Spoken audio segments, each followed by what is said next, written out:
สวัสดีครับผมเฉลิมพงษ์เลิกดีนะครับวันนี้ผมพาน้องชิวอีกนะครับมาที่หาดจอมเทียนพัทยานะครับมาทานข้าวเสริมพัฒนาการกันที่ครัวคุณลุงสวัยนะครับโอ้นี่ผู้คนเยอะมากเลยนะครับน้องชิวอีกได้เจอผู้คนนะครับเล่นกับพนักงานสาวสวยนะครับอาหารนะครับวันนี้เป็นแมงดานะครับโอ้คุณแม่ทานได้เลยครับนี่คุณแม่เตรียมแล้วครับเตรียมแล้วครับ นะครับโอ้คนเยอะเลยนะครับ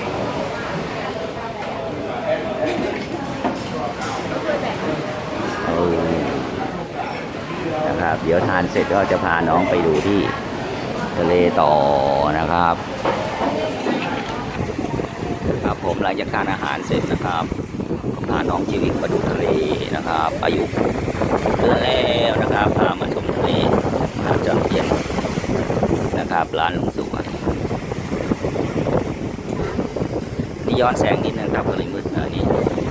รอนะมากันบ้านพาน้องไปดูทะเลค่อยๆ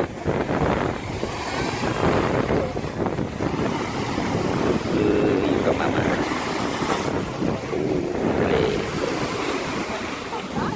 โอเคนะครับพบกันแค่นี้ก่อนนะครับแล้วโอกาสหน้าจะพามาเที่ยวไหนนะครับกดติดตามชมน้องชีวิตต่อนะครับขอบคุณครับ